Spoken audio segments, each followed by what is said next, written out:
सबकेहिंदी.com। एक नजर अब तक की सुर्खियों पर।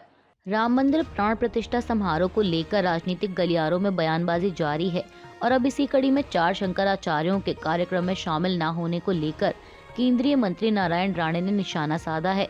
उन्होंने शंकराचार्यों पर प्रधानमंत्री मोदी को राजनीतिक चश्मे से देखने का आरोप लगाया है। केंद्रीय मंत्री ने कल शनिवार को कहा कि समाज और हिंदू धर्म को लेकर शंकराचार्यों को अपना योगदान बताना चाहिए। राणे ने कहा कि क्या उन्हें मंदिर को आशीर्वाद देना चाहिए या इसकी आलोचना करनी चाहिए। इसका मतलब है कि शंकराचार्य प्रधानमंत्री मोदी को राजनीतिक चश्मे से देखते हैं। यह मंदिर राजनीति के आधार पर नहीं बल्कि धर्म के आधार पर बना है। राम हमारे भगवान हैं। इसके साथ ही शिवसेना यूबीटी प्रमुख उद्धव ठाकरे के इस बयान कि राष्ट्रपति द्रौपदी मुर्मू को राम मंदिर का उद्घाटन करना चाहिए, इस पर केंद्रीय मंत्री ने कहा कि वह किसी ऐसे व्यक्ति पर टिप्पणी नहीं करेंगे जिसके पास कोई काम नहीं है और जो घर पर बैठा है। साथ ही उन्होंने दावा किया कि ठाकरे गुट को जल्द ही और अधिक नुकसान होने वाला है क्योंकि उसके 16 में से 8 विधायक भाजपा नीत सत्तारूढ़ गठबंधन के संपर्क में हैं और जल्द ही इसमें शामिल होंगे। कल शनिवार को हुई इंडिया अलायंस की वर्चुअल बैठक में सपा प्रमुख अखिलेश यादव और पश्चिम बंगाल की मुख्यमंत्री ममता बनर्जी शामिल नहीं हुए थे, जिसके बाद से ही गठबंधन में मनमुटाव की खबरें चर्चाओं में बनी हुई हैं। हालांकि अखिलेश यादव के हालिया बयान ने इन खबरों पर विराम लगा दिया है। सपा प्रमुख ने कहा कि यह लोकसभा चुनाव चुनौतीपूर्ण साबित होने वाला है। इन चुनावों के साथ ऐसे मुद्दे जुड़े हैं जिनका लंबे समय तक असर होना है। समाजवादी पार्टी उत्तर प्रदेश की सभी 80 सीटों पर भाजपा एनडीए को शिकस्त देने के लिए पीडीए और इंडिया गठबंधन को मजबूती देने के लिए संकल्पित है। उन्होंने कहा कि पीडीए और इंडिया गठबंधन का जो भी प्रत्याशी घोषित हो उसे हम पूरी एकजुटता के साथ जिताएंगे। असम हिल्स परिषद चुनाव में कांग्रेस के निराशाजनक प्रदर्शन को लेकर इंडिया ब्लॉक के घटक दल टीएमसी ने अपने सहयोगी कांग्रेस पर निशाना साधा है। समाचार एजेंसी एएनआई के मुताबिक टीएमसी महासचिव और मुख्यमंत्री ममता बनर्जी के भतीजे अभिषेक बनर्जी ने कांग्रेस पर तंज कसते हुए कहा कि कांग्रेस असम में तो अपनी जगह वापस पा नहीं पा रही, लेकिन बंगाल में सितारों को निशाना बनाने जैसी आकांक्षाएं लगाए बैठी है। दरअसल असम के दीमा हसाओ जिले में उत्तरी कछार हिल्स स्वायत्त परिषद में कांग्रेस की निराशाजनक हार के बाद टीएमसी नेता ने हमला बोला है। टीएमसी नेता ने कांग्रेस की ओर से बंगाल में ज्यादा सीटें मांगने पर निशाना साधते हुए कहा कि कांग्रेस अपनी जमीन बचा नहीं पा रही और दूसरे राज्यों में बड़े सपने देख रही है। बता दें कि असम के दीमा हसाओ जिले में उत्तरी कछार हिल्स स्वायत्त परिषद में बीजेपी ने अपना शासन बरकरार रखा है।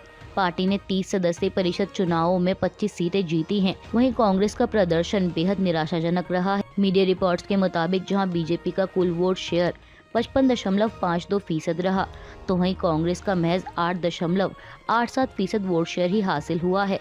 इसके अलावा इस चुनाव में टीएमसी ने पहली बार चुनाव लड़ा और कुल वोटों का 7.63% हासिल किया है। कांग्रेस की भारत जोड़ो न्याय यात्रा शुरू होने से कुछ ही घंटों पहले पार्टी के एक बड़े नेता ने पार्टी छोड़ने का ऐलान किया है। महाराष्ट्र में पार्टी के युवा नेता मिलिंद देवरा ने कांग्रेस छोड़ने का ऐलान करते हुए एक्स पर लिखा कि आज मेरी राजनीतिक यात्रा के एक अहम अध्याय का समापन हुआ। मैंने कांग्रेस की प्राथमिक सदस्यता से अपना इस्तीफा दे दिया है। इसके साथ ही इस पार्टी से मेरे परिवार का 55 साल पुराना रिश्ता खत्म हो गया। उन्होंने कहा कि मैं सालों तक उनके अटूट समर्थन के लिए पार्टी के सभी नेताओं, सहकर्मियों और कार्यकर्ताओं का आभारी हूं। बता दें कि मिलिंद देवरा कांग्रेस के वरिष्ठ नेता और केंद्रीय मंत्री रह चुके मुरली देवरा के बेटे हैं। मिलिंद देवरा के कांग्रेस छोड़ने के ऐलान पर पार्टी महासचिव जयराम रमेश ने प्रतिक्रिया देते हुए मिलिंद के पिता मुरली देवरा से अपने जुड़ाव को याद किया। जयराम रमेश ने एक्स पर लिखा कि मैं मुरली देवरा के साथ अपने कई साल पुराने जुड़ाव को बड़े प्रेम से याद करता हूं। सभी राजनीतिक दलों में उनके दोस्त थे, लेकिन वो पक्के कांग्रेसी थे जो हर मुश्किल परिस्थिति में हमेशा कांग्रेस पार्टी के साथ खड़े रहे। तथास्तु। मिलिंद देवरा के कांग्रेस छोड़ने के ऐलान को लेकर पार्टी महासचिव जयराम रमेश ने प्रधानमंत्री मोदी पर भी निशाना साधा है। समाचार एजेंसी पीटीआई के मुताबिक जयराम रमेश ने आरोप लगाया कि मिलिंद देवरा के पार्टी छोड़ने का समय प्रधानमंत्री नरेंद्र मोदी ने तय किया है। उन्होंने बताया कि शुक्रवार को देवरा ने उनसे फोन पर कहा था कि वे राहुल गांधी से बात करने के इच्छुक हैं। कांग्रेस नेता ने बताया कि उन्होंने शुक्रवार को सुबह 8:52 पर मुझे मैसेज किया था, जिसके जवाब में मैंने दोपहर 2:47 पर लिखा कि क्या आप पार्टी बदलने की सोच रहे हैं। उसके बाद 2:48 पर देवरा ने मैसेज किया कि क्या आपसे बात करना संभव नहीं है। इस पर मैंने जवाब दिया कि मैं आपको 3:30 बजे के आसपास कॉल करता हूं, और फिर मैंने उनसे बातचीत की। जयराम रमेश ने बताया कि देवरा इस बात को लेकर चिंतित थे कि शिवसेना का उद्धव ठाकरे गुट उनकी मुंबई दक्षिण सीट पर अपना दावा कर रहा है। कांग्रेस की भारत छोड़ो न्याय यात्रा से पहले पार्टी को एक के बाद एक डबल झटका लगा है। दरअसल मिलिंद देवरा के पार्टी छोड़ने के बाद अब असम में अपूर्व भट्टाचार्य ने भी कांग्रेस के सचिव पद से इस्तीफा दे दिया है। बता दें कि अपूर्व भट्टाचार्य 1 दशक से भी ज्यादा समय तक कांग्रेस में रहे हैं। मीडिया रिपोर्ट्स के मुताबिक राहुल गांधी की यात्रा से पहले इन दोनों नेताओं के इस्तीफे को पार्टी के लिए बड़ा नुकसान माना जा रहा है। अयोध्या के राम मंदिर प्राण प्रतिष्ठा समारोह के लिए निमंत्रण देने का सिलसिला जारी है। मीडिया रिपोर्ट्स के मुताबिक देश की तमाम हस्तियों के अलावा 55 देशों के करीब 100 प्रमुख लोगों को आमंत्रित किया गया है। विश्व हिंदू फाउंडेशन के संस्थापक और वैश्विक अध्यक्ष स्वामी विज्ञानानंद का कहना है कि 22 जनवरी को अयोध्या में राम मंदिर के प्राण प्रतिष्ठा समारोह के लिए राजदूतों और सांसदों सहित 55 देशों के लगभग 100 प्रमुखों को आमंत्रित किया गया है। इजराइल और हमास में बीते 3 महीनों से अधिक समय से युद्ध जारी है। इस बीच गजा के स्वास्थ्य मंत्रालय के ताज़ा आंकड़ों के मुताबिक पिछले 24 घंटों में इजरायली हमलों में 135 लोग मारे गए हैं।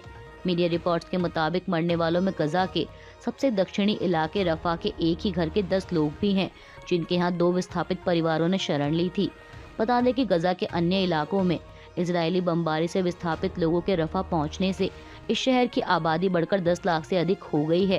वहीं टेलीग्राम पर किए गए एक पोस्ट में गजा के स्वास्थ्य मंत्रालय के प्रवक्ता अशरफ अल कुद्रा ने बताया कि रफा का बुनियादी ढांचा और चिकित्सा सुविधाएं 13 लाख विस्थापितों की जरूरतों को पूरा नहीं कर सकती। खबरों के मुताबिक 7 अक्टूबर को शुरू हुए इस युद्ध में अब तक 22,000 गजावासी मारे जा चुके हैं। भारत से जारी विवाद के बीच मालदीव के राष्ट्रपति मोहम्मद मुइज्जू को अपने ही देश में काफी आलोचना का सामना करना पड़ रहा है। इस बीच खबर है कि मालदीव की राजधानी माले में हुए मेयर के चुनाव में मुइज्जू की पार्टी को करारी शिकस्त मिली है। मीडिया रिपोर्ट्स के अनुसार मालदीवियन डेमोक्रेटिक पार्टी ने माले के मेयर चुनावों में जीत हासिल की।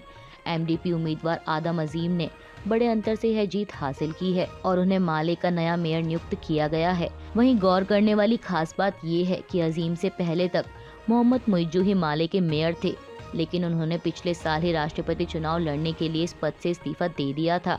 इसके अलावा दूसरी खास बात ये है कि एमडीपी का नेतृत्व कर रहे पूर्व राष्ट्रपति मोहम्मद सोले को भारत समर्थक माना जाता है। कांग्रेस की भारत जोड़ो न्याय यात्रा 14 जनवरी रविवार से शुरू हो रही है। कांग्रेस नेता राहुल गांधी के नेतृत्व वाली यह यात्रा पूर्वोत्तर राज्य मणिपुर में इम्फाल से शुरू होकर 20 मार्च को मुंबई में समाप्त होगी। बता दें कि 66 दिनों तक चलने वाली भारत जोड़ो न्याय यात्रा 15 राज्यों से होकर गुजरेगी, जिनमें मणिपुर, नागालैंड, असम, मेघालय, अरुणाचल प्रदेश, पश्चिम बंगाल, बिहार, झारखंड, ओडिशा, उत्तर प्रदेश, छत्तीसगढ़, मध्य प्रदेश, राजस्थान, गुजरात और महाराष्ट्र शामिल हैं। 6,713 किलोमीटर का रास्ता तय करने वाली इस यात्रा को पैदल और बस के जरिए कवर किया जाएगा। इस दौरान कांग्रेस नेता राहुल गांधी जगह जगह रुककर स्थानीय लोगों से संवाद करेंगे और जनसभाओं को संबोधित करेंगे।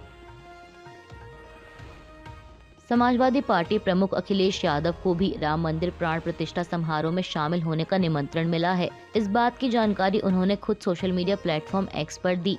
अखिलेश यादव ने मंदिर ट्रस्ट को बधाई देते हुए लिखा कि श्री राम जन्मभूमि मंदिर अयोध्या के प्राण प्रतिष्ठा समारोह से इसने निमंत्रण के लिए धन्यवाद और समारोह के सकुशल संपन्न होने की हार्दिक शुभकामनाएं। हम प्राण प्रतिष्ठा समारोह के बाद परिवार सहित राम मंदिर के दर्शन करने जरूर आएंगे।